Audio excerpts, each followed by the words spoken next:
Shalom to our viewers in InfoLive TV. Joining us today is Yoni Ben Menahem, General Director of Radio Call Israel. Yoni, shalom. Shalom, how are you? Very well, thank you. Tell us, please, which is the meaning of Condoleezza Rice's visit to Israel and to the region? Actually, the main purpose of Condoleezza Rice's visit to the Middle East is concerning mainly the Iranian problem. And Condoleezza Rice came to this region in order to try to form an opposition of the moderate Arab countries that are against Iran and that are more moderate than Iran. We're talking about Egypt, Jordan, and the Saudi Arabia and the other Arab countries in the Gulf.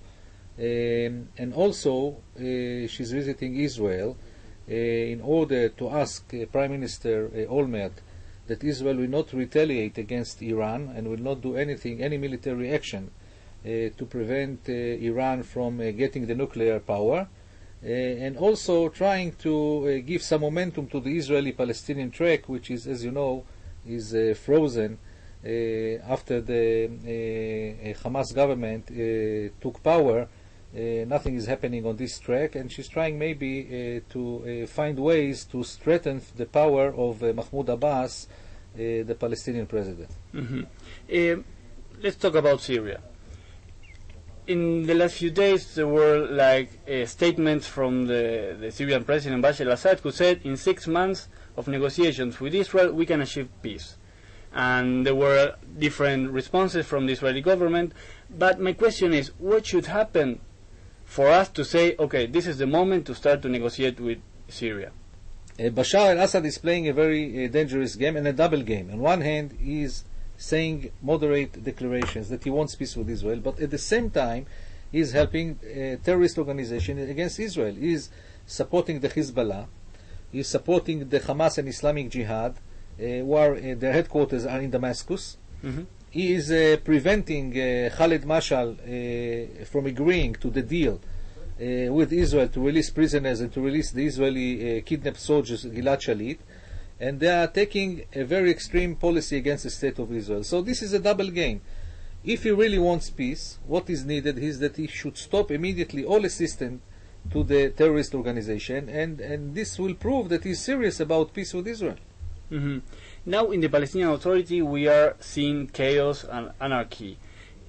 How do you see the situation? Obviously it's very bad, but the question is, if it is bad in the Palestinian Authority, the situation, will it be good for Israel? First of all, no. If there is instability on the Palestinian side, it's not good for Israel. This is for sure, because this creates a lot of tension on the Palestinian side, a lot of anger, a lot of frustration, and eventually everything will burst against Israel. Of course, this is not good. We are interested as Israelis that our neighbors will have a stable situation and not a state of anarchy, because it's not good for them and not good for us. What will happen there, it's a big problem. I think the situation in Gaza Strip is very, very dangerous, a lot more dangerous than the situation in the West Bank. And in Gaza, if these things will continue, the confrontation between Hamas and Fatah, there is a good possibility that this will lead to a civil war. And this will be very bad for the Palestinians, also very bad for Israel. At the West Bank, the situation is a little bit better, but still there are some ramifications of the situation in Gaza in the West Bank, and also we can see clashes between Fatah and Hamas also in the West Bank, but not at the same extent that they are happening in the Gaza Strip. After the war in Lebanon, after EE.UU Olmert said that the withdrawal from the West Bank, the unilateral withdrawal is out of the agenda, which is the agenda of EE.UU Olmert as Prime Minister?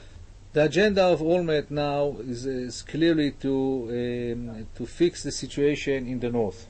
This is the prime agenda, and he said it many times, because the realignment or what we call the convergence plan in the West Bank of the settlement is not an issue now after the war in Lebanon, and actually Olmert took it out of the agenda. So at the top of the agenda now is helping the north of Israel to gain and to return to the same situation as was before the war. This is the prime objective of the Prime Minister, and they are trying. The government is trying to work on it. He needs a lot of money to do that, and this is going to be the main objective in the few coming months. Yoni Ben Menahem, Director General of Radio Call Israel. Thank you very much. Thank you very much for joining us in InfoLive TV. Thank you.